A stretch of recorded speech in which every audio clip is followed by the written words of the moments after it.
Mga kamix, ayan, magluluto si Abinido ng pork steak. So, dikdikin muna natin para siya ay madaling lumambot. Ayan pa yung iba. So, ito yung aking mga ingredients. Ito yan, sibuyas, bawang, paminta, at kalamansi. Ayan, napiga ng kalamansi. Ito namang mga ito, para dito sa aking ampalaya. Ayan ang partner ko sa aking pork steak. So, ngayon lang ako mag-a-upload ng so, please support naman. Kahit 4 minutes lang naman. Kahit na maikli lang ang aking video.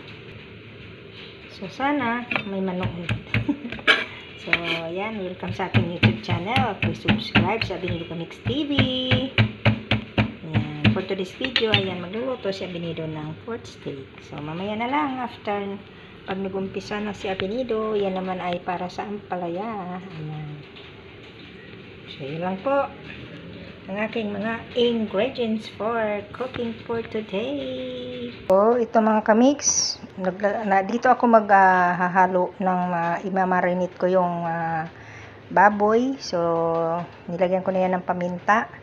At gagamit ako ng seasoning. Yan, para magiging malasa yung aking pork steak. Nasa inyo na yan kung gaano karami. Yan. Basta ako, tak-tak lang ng tak-tak, halabira. Diba? Nasa iyo na yan. At, siyempre, toyo. Ayan, toyo ko.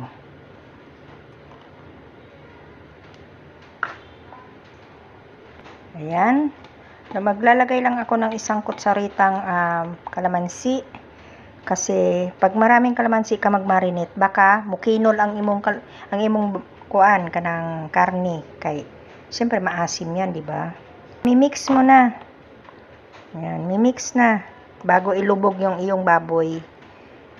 Yan. So, ilulubog na natin mga kamix ang ating baboy. Ayan. Di ba? Isa-isahin mo siyang ilubog. Yan. Para manuot ang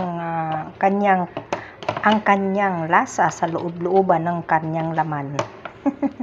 Manuot ha, Bisayang-Bisaya yan ha mga kamix. Sino ba ang mga Bisaya dyan? Shout out.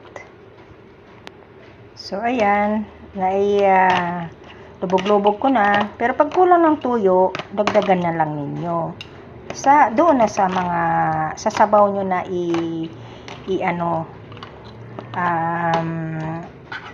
idagdag. Pag sinabawan mo na sila at palalambutin, doon mo na siya ilalagay yung tuyo na idadagdag mo. Ganon mga kamix, ganon.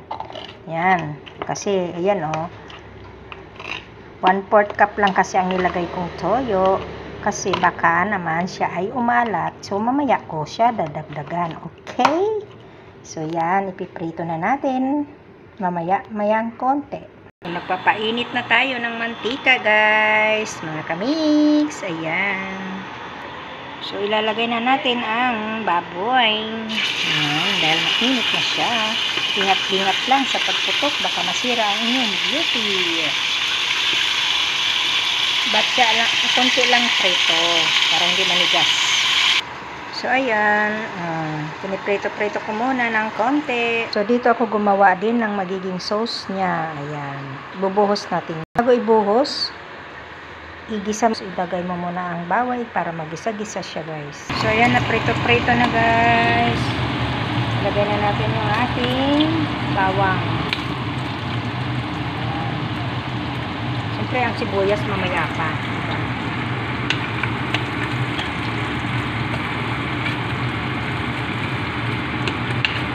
Para bumango naman ang ating pork steak. Siyempre. So, ayan.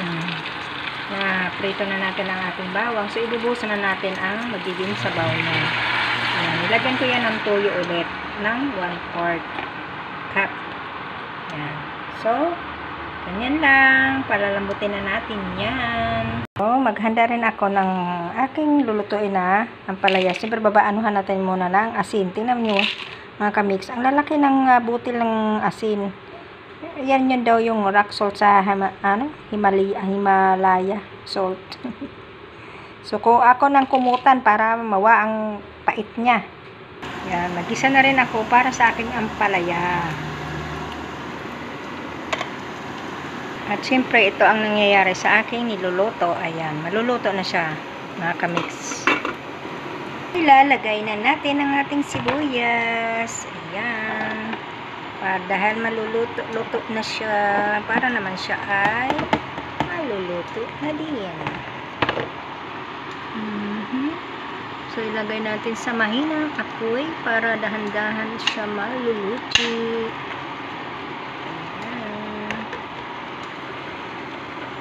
So, cover muna natin, guys. At ang aking ampalaya, ayan. Maluluto na din. May itlog na yan. Ayan, o. Diba?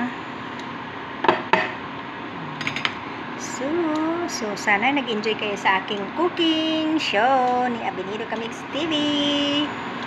Ayan. Thank you for watching. So, ayan na po ang aking pork steak. Ayan ang aking ampalaya. So, thank you for watching again. Sana nag-enjoy kayo. Enjoy for watching. Bye-bye. This is Abenido Kamix TV. Bye, everyone.